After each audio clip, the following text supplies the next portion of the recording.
Bienvenidos a En Contexto, donde hablamos de las noticias más importantes en el mundo del emprendimiento, tecnología y capital de riesgo en América Latina. Como siempre, yo soy su anfitrión César Miramontes y el día de hoy mi coanfitrión es Alex González Ormerod. Alex, bienvenido, ¿cómo estás? Hola César, qué gusto estar de vuelta por acá. Así es un gusto tenerte de regreso. Incluso vamos a tocar ahí unos temillas que medio quedaron pendientes con la discusión que tuvimos la semana pasada, ¿no? Pues sí, de hecho yo siento que me invitaste de vuelta por el name dropeo que te apliqué en el artículo que escribí justamente sobre lo que platicamos de Uber. Es un poco un podcastception. Un podcastception, creo que sí. Pues antes de hablar de quién no tenía la razón o cómo es que llegamos de nuevo a este tema, pues vamos introduciendo la noticia. ¿Te parece bien? Me parece perfecto. Ok, la noticia como tal es Uber en Colombia. Ya habíamos platicado en el episodio de la semana pasada del martes, episodio número 20, en el que hablamos justamente de Uber y de Pickup que fueron de cierta manera bloqueados por el gobierno de Colombia a partir de que se argumentaba, fue el episodio en el que me lo tomé muy personal, se argumentaba que Uber era una competencia desleal porque tenía ventajas competitivas que no permitían el servicio de taxis como tal operar, ¿no? Específicamente de una startup como de call center, ¿no? Que no podía implementar su nueva tecnología porque Uber le estaba acaparando completamente el mercado. Entonces, lo que yo argumentaba en ese momento era la cuestión de es ilógico quejarte de una ventaja competitiva, ¿no? Que es lo que te saca a ti adelante. Ahora, el resultado en general fue que se solicitó la suspensión de Uber Colombia. Bueno, eso fue antes de todos irnos de vacaciones, de Navidad, de Año Nuevo, etcétera, ¿no? Entonces ahorita resulta que Uber pues decide rebatir esta decisión con todo el peso realmente de la ley, ¿no? Donde agarran y dicen, oye, a ver, ¿sabes qué? Nosotros tenemos un tratado de libre comercio entre Estados Unidos y Colombia y no pueden bloquear este tipo de servicios específicamente porque tenemos ciertas inversiones a partir del ecosistema que nos permiten a nosotros, nos dan la libertad y el derecho de operar. Y este argumento que bloquea está violando el Tratado de Libre Comercio, ¿no? Entonces se pone ahí medio, no se pone sensible, pero es una gran manera de rebatir por parte de Uber desde mi punto de vista. Es interesante porque esto es como una batalla épica en súper cámara lenta. Como todos sabemos, es el mundo de las operaciones burocráticas y legalísticas. Entonces todo es de meses y meses y meses y semanas. Pero claramente están pasando cosas muy dramáticas y aquí el tiempo se me hizo muy interesante porque justamente en el artículo platico de dos cosas. Platico del hecho de que una cosa en donde empieza a volverse mucho más turbio el asunto. Antes, no sé si se acuerden los escuchas, de cómo hablaba de las realidades políticas más allá de las económicas, en donde se organizan elementos políticos y económicos para empujar cosas que pues, para ti, César, no tenían sentido.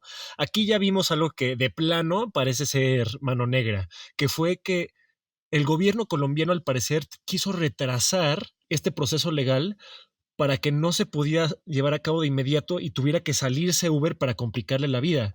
Y pues bueno, puede que haya funcionado porque al menos en Twitter, de manera muy emotiva, pero muy interesante en otros sentidos que platicaremos en un ratito, mandaron un comunicado a el público en general anunciándoles que el 31 de enero se salían de Colombia por una injusticia y que ellos como consumidores tenían el poder de presionar a sus gobernadores electos. Eso se me hizo muy interesante, porque sí, está la queja legal que tiene Uber y todo lo está yendo de manera legalística, pero también está evocando a la gente, a los consumidores y a los ciudadanos de manera mucho más abierta y pues vamos a ver cómo se va desarrollando eso. Qué bueno que mencionas eso porque es exacto. Hay dos cosas que tocas que quiero mencionar, ¿no? Primero, lo último que mencionaste fue la parte de el evocar a los ciudadanos, ¿no? Y que tienen de cierta manera el derecho a demandar cosas al gobierno. Entonces, ahí, por ese lado, yo creo que eso es una de las cosas más fuertes que tiene Uber, porque realmente si tú te pones a comparar fuera de los incidentes que han sucedido con Uber a lo largo de que ha proveído el servicio, sigue siendo al día de hoy, dentro de mi opinión, un servicio mejor proporcionado hasta la fecha. Entonces, ahí sí, el usuario creo que todavía está del lado de Uber más que de los taxis, ¿no? Porque también regresando a la parte burocrática que mencionabas, creo yo que sí, hubo mucha maña en esta toma de decisiones, ¿no? Porque como bien lo mencionabas en el mismo artículo, pues toman esta decisión o hacen este dictamen a final del calendario judicial de Colombia, ¿no? Ya previo a vacaciones y toda esta onda, no les permiten pues apelar esta decisión precisamente con la intención de quiero decir derrocar, derribar, pero con la intención de que no se pueda hacer nada al respecto, ¿no? Que sea una decisión definitiva. Entonces, ya reanudando operaciones, pues obviamente ya Uber mete esta demanda y tienen hasta 6 meses para resolver esta disputa, ¿no? Pero sí, de nuevo, como bien lo mencionabas, sí se me hace un poco abusivo el tomar la decisión en ese tipo de fechas, ¿no? Claro, pero por otro lado siento que también se tardó Uber. ¿Te acuerdas que la vez pasada que estuvimos platicando mencioné que las realidades políticas a veces son más poderosas que las económicas, aunque estén ligadas? Aquí al Ujú. fin vemos a Uber jugando el juego político a nivel ciudadanía. No sé si ese llamado les hubiera convenido antes. No, no sé qué tipo de juego están jugando Uber y el gobierno colombiano tras bambalinas, pero me queda claro que este llamado al público son patadas de muertito. Es una cosa que hizo Uber ya en desesperación. Quiso jugar de manera racional, digamos, un poco como apelabas tú la vez pasada, y ahora se dio cuenta que no, no por ser corruptos ni nada, pero es más bien una realidad política con la que tienen que abordar el tema. No, sí, y justo esta misma realidad política que tú mencionas, sí creo que, o sea, definitivamente se ve dentro de cada una de las posturas al momento de publicar o incitar dentro de redes sociales, ¿no? El llamar a a la población, definitivamente sí pueden ser, yo no diría que son patadas de ahogado, pero sí es una medida un poco drástica, ¿no? Hasta cierto punto, porque también en redes podías ver completamente dentro de todos los grupos la inconformidad por parte de los usuarios, ¿no? Que no quieren regresar a lo pasado. Y algo y la palabra que mencionaste era algo que a mí me generaba un poquito de conflicto justo cuando hablábamos, hasta lo digo con miedo, la cuestión de corrupción y porque pues no hay un papel que a mí me demuestre corrupción, ¿no? No es como actos de corrupción del 2019, pues obviamente no, ¿verdad? Pero sí, pues ese tema sale a flote, ¿no? Y empiezan a entrar a la esfera digital, es cuando ya empieza a salir un poquito más esta cuestión y la gente da su perspectiva a final de cuentas, pero se sigue girando en torno a este tipo de situaciones donde en efecto no cuadran las cosas y hay de cierta manera se entiende estas relaciones entre los gremios de taxistas y el gobierno de Colombia. Entonces, sí es algo que definitivamente pues sale, no se puede dictaminar como tal, ya que de nuevo no hay un papel burocrático, como lo mencionas, que determine si es o no es un acto de esta magnitud, pero a final de cuentas, como usuarios, como ciudadanos de Latinoamérica, es algo a lo que lamentablemente en nuestra realidad política estamos acostumbrados. No me voy a meter más a profundidad con ese tipo de situaciones porque sí es un tema bastante sensible. Yo creo que le diste un poco en el blanco ahí. Yo creo que no sabemos lo que está ocurriendo en muchas facetas de este caso. No tanto o no solamente entre los taxistas y el gobierno colombiano, que es, digamos, la mano más negra, donde la gente está viendo que algo pues, no huele bien, pero Ujú. también cuáles son las relaciones tras bambalinas del gobierno colombiano con Uber, cómo se está llevando a cabo, más allá de lo legal, que es lo público, este dictamen y esta relación y esta negociación. A final de cuentas, yo creo que nos enteraremos en el futuro, puede que muy lejano, pero hasta ahorita seguiremos al tanto de lo que esté ocurriendo para tenerlos a todos muy bien informados de lo que se sepa de manera pública sobre este caso. No, por supuesto, porque también, como lo mencionábamos en el programa pasado en el que platicábamos de esto, era que se sentan precedentes. Cada incidente o problema que hay en este tipo de emprendimientos se sentan precedentes para tomar decisiones en el futuro. Y ahora lo que hablábamos hace la semana pasada o la antepasada, justo de Pickup, que se sentó este precedente después del incidente de WhatsApp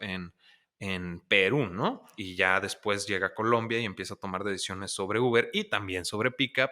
Y pues obviamente Uber decide agarrar las riendas del asunto, toma la situación de una manera muy diferente a como lo toma Pickup y dice, ¿sabes qué? Hay un acuerdo, un tratado de libre comercio entre Colombia y los Estados Unidos de Norteamérica en el que se establece que tanto Uber como Uber Colombia posee protección de inversiones bajo el actual Tratado de Libre Comercio. Entonces se demanda la resolución de este conflicto a través de consulta y negociación. Entonces, a lo que voy es que Uber está logrando sentar una manera propia, correcta, de pues lidiar con este tipo de situaciones, porque lo que vimos con Pickup fue meramente, nunca hicieron o tomaron instancias legales y lo dicen dentro de la entrevista del episodio número 14, que no, que solamente están haciendo la invitación a platicar y lograr llegar a un punto medio, ¿no? Entonces, de nuevo, creo que es una buena manera de tomar las decisiones, definitivamente. Sí, y lo que dices es muy importante, el precedente, pero en las dos historias que siguen, yo creo que más que precedente es el caso opuesto, en donde la situación macroeconómica de todo el ecosistema está obligando a que todos se comporten de la misma manera, no por precedente, sino por lo opuesto, una situación global que obliga a todos a actuar de la misma manera. Estoy hablando, por supuesto, de los problemas que están teniendo tanto Rappi como Lime en Latinoamérica.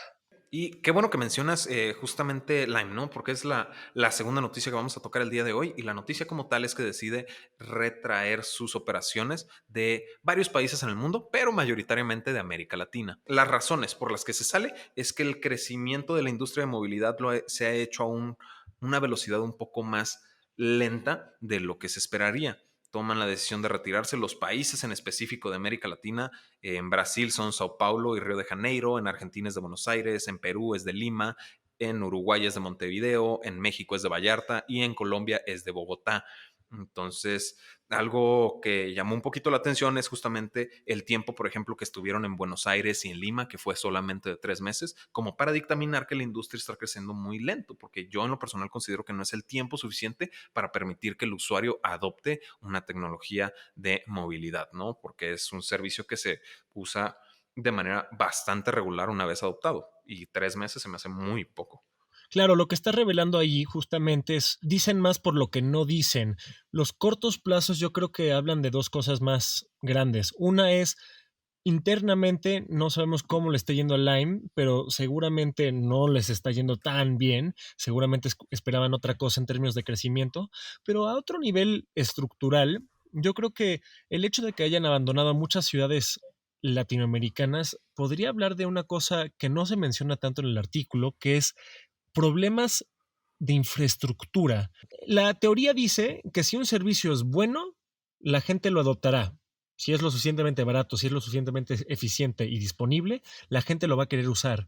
Sin embargo, una cosa que se ha notado bastante en partes de Latinoamérica a nivel de infraestructura legal y infraestructura física es que no existen y no se facilitan estas empresas disruptivas en estas partes del mundo.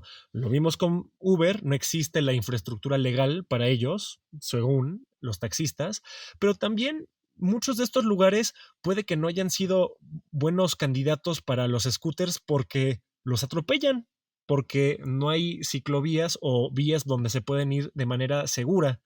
Entonces yo creo que también es una cosa que tiene que ver con infraestructura y por último, también estructural, puede que haya sido muy caro. A final de cuentas, los scooters por kilómetro tienden a ser de precios relativamente elevados, por eso los vemos solamente en partes afluentes de una ciudad o en ciudades ricas, porque no tienden a ser los medios de transporte más económicos que hay.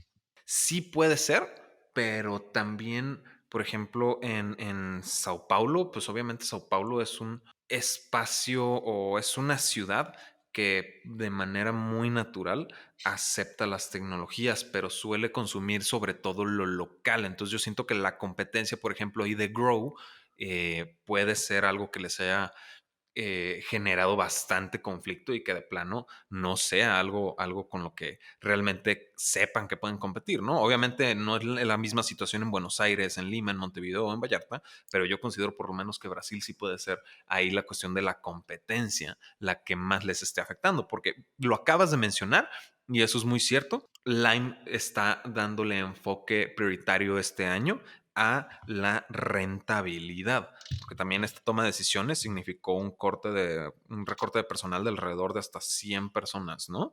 Entonces, enfocado en la rentabilidad, creo que es algo que le das muy bien al clavo, pero también puede ser, considero yo, por lo menos en el área de Brasil, puede mucho tener que ver la competencia.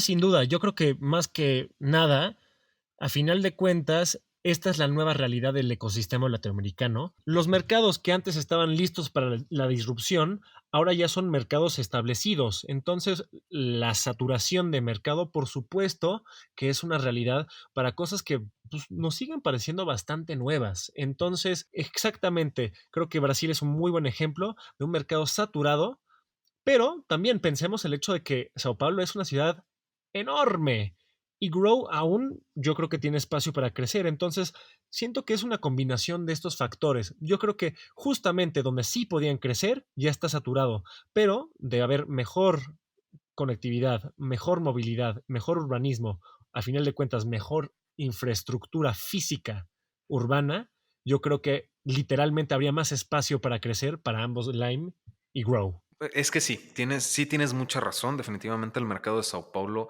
no más Sao Paulo, ¿no? Dejando de fuera Río, dejando de fuera el resto de Brasil, sí está muy fuerte como para que realmente solamente un competidor te termine sacando, ¿no? Pero también sabemos que Brasil puede ser un mercado un poco complicado para una startup foránea, ¿no? Entonces, lo que a mí más me llama la atención definitivamente es este curioso enfoque en rentabilidad, porque también quien tiene este mismo enfoque y como que creo que tú lo mencionaste en una de las notas, es la tendencia de este año, la rentabilidad, dejemos de fuera el crecimiento masivo, es Rappi, ¿no? Rappi con pues esta noticia medio fuerte que acaba de sacar de pues técnicamente recortar el 6% de los empleados de Rappi, que son aproximadamente 300 empleados, ya que le van a dar este enfoque también a lograr la rentabilidad. Y si bien no usan el mismo argumento de Lime al momento de retraerse, Rappi no se sale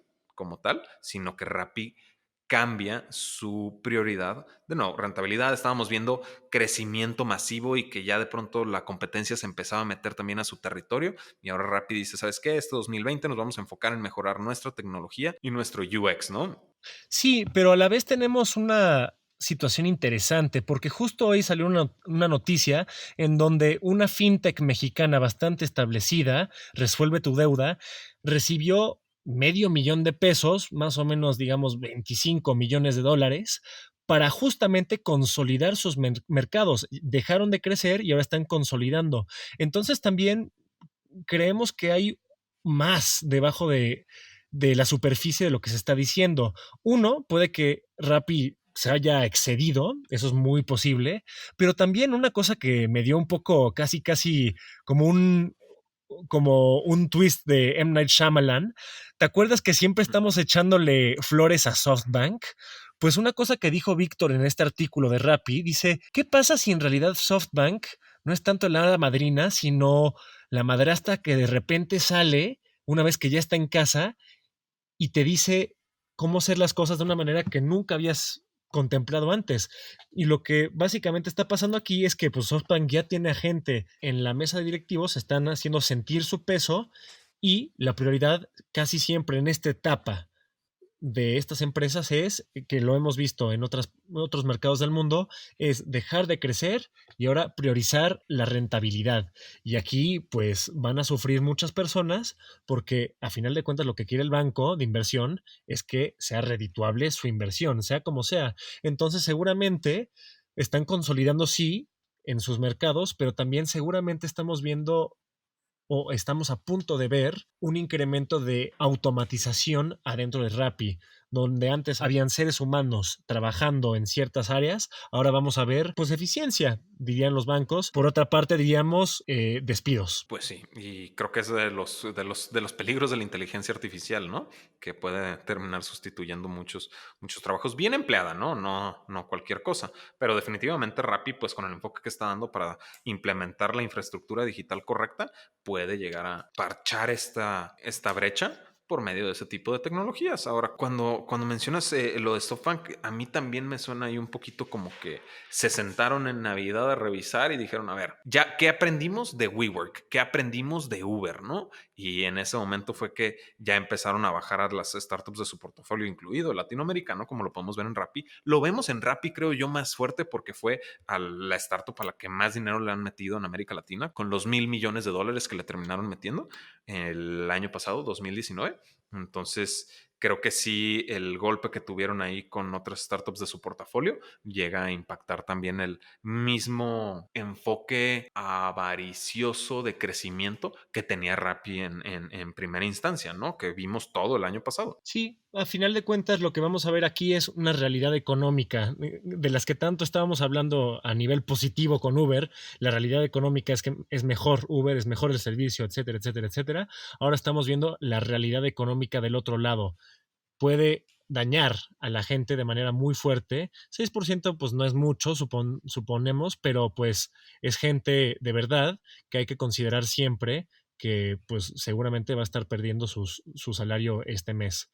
Entonces, pues Mm. contemplar esa gente, contemplar que el capitalismo de riesgo es exactamente eso. Es riesgoso y a veces se gana, a veces se pierde y a veces para ganar algunos tienen que perder. Y eso pues es algo que siempre hay que contemplarlo. Siempre hablamos de maneras muy bombásticas y rimbombantes de este negocio, pero a final de cuentas es un negocio duro. Pero bueno, seguramente los founders que nos escuchan claramente saben que ese es el caso. Llegaste justo a donde quería llegar, ¿no? Así funciona el capital de riesgo, el mismo nombre lo dice, pero también no podemos dejar ahí de fuera el hecho de la responsabilidad que hay al participar en este mismo, ¿no? Porque en efecto 6% es un porcentaje pequeño, sin embargo, traducido a Rappi 300 ya no es un número tan pequeño en comparación con las personas que trabajan en Rappi, pues sí lo es, pero a final de cuentas, de nuevo, hay personas que se ven afectadas, ¿no? No son todavía máquinas que no tienen emociones las que se están quedando sin trabajo por volverse obsoletas, ¿no? Y con eso concluimos las noticias más importantes en el mundo del emprendimiento, tecnología y capital de riesgo en América Latina al día de hoy, que es martes. Nos vemos el jueves de esta misma semana con más noticias en relación a este ecosistema, ya que hay bastante de qué platicar. Como siempre, yo soy César Miramontes. Yo soy Alex González Ormeró. Y ahora sí estás en contexto.